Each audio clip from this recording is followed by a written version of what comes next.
नमस्कार दोस्तों, welcome to my channel RK mix entertainment. माँ, मेरे नए लैपटॉप का क्या हुआ? आदित्य ने विभा से पूछा। पैसे आते ही खरीद देंगे बेटा, विभा ने धीरे से जवाब दिया। क्या मतलब है पैसे आते ही? आपको पता भी है मेरी पढ़ाई, मेरे प्रोजेक्ट्स का कितना नुकसान हो रहा है। रिजल्ट खराब आया तो मुझे कुछ मत कहना, आदित्य गुस्से से भुनभुनाता हुआ बोला।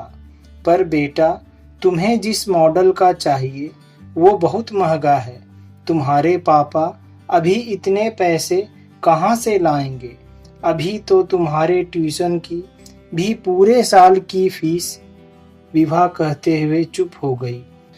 तो ये सब मुझे इंजीनियरिंग में दाखिल करवाने से पहले ही सोचना चाहिए था।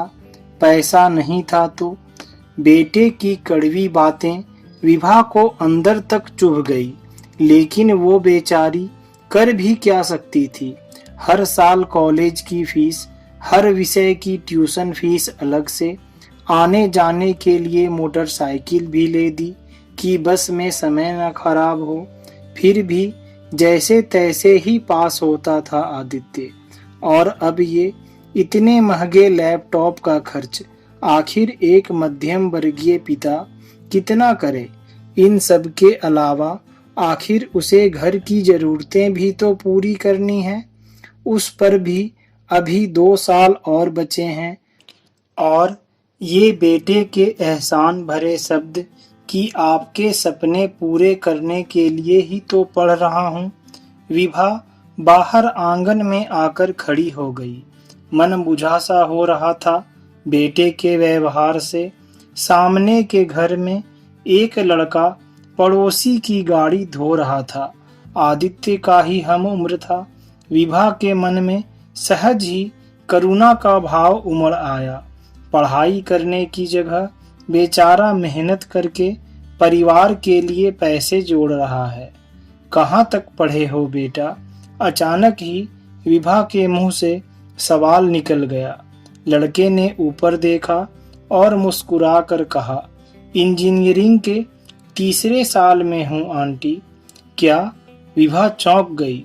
लेकिन तुम तो काम करते हो, फिर पढ़ते कब हो? सुबह के समय मैं काम करता हूँ, फिर 10 बजे कॉलेज जाता हूँ। कुछ पढ़ाई बस में आते जाते और बाकी की पढ़ाई मैं रात में पूरी कर लेता हूँ। शाम के समय मैं कुछ घंटे सेकेंड और फर्स्ट ईयर के स्टूडेंट्स को ट्यूशन पढ़ाता हूँ। मेरे पिताजी कपड़ों पर प्रेस करने का काम करते हैं ना, तो वो मेरी फीस नहीं दे पाते, तो मैं खुद अपनी फीस का इंतजाम इस प्रकार से कर लेता हूँ। उसने बहुत ही सहजता से सारी बातें बताई। वो लड़का आदित्य के कॉलेज का ही छात्र था और हर साल अपने क्लास में टॉप करता था। माँ, पापा को बोलो मुझे आज ही लैपटॉप चाहिए, नहीं तो कल से मैं कॉलेज नहीं जाऊंगा। विभा के कानों में थोड़ी देर पहले बोले गए आदित्य के शब्द गूंज रहे थे। तभी अचानक उसने एक सवाल कर दिया, बेटा, तुम्हें गुस्सा नहीं आता कि तुम्हें खुद ही कमाकर पढ़ना पड़ रहा है? क्या कभी मन नहीं करता कि पढ़ना छोड़ दूं? कभी नहीं आंटी, मैं पढ़ रहा हूं तो मेरा ही भविष्य सुधरेगा ना। मैं कोई अपने माता पिता या किसी पर कोई एहसान थोड़े ही कर रहा हूँ। मैं अच्छे से पढ़ाई करके अपना ही तो जीवन बना रहा हूँ। लड़के ने सहज भाव से उत्तर दिया। लैपटॉप के लिए माँ के पास तकाजा करने के लिए आते हुए आदित्य के पांव उसकी बातें सुनकर एकाएक दरवाजे पर ही ठिठक गए, क्योंकि वह उसे बहुत अच्छे से जानता था।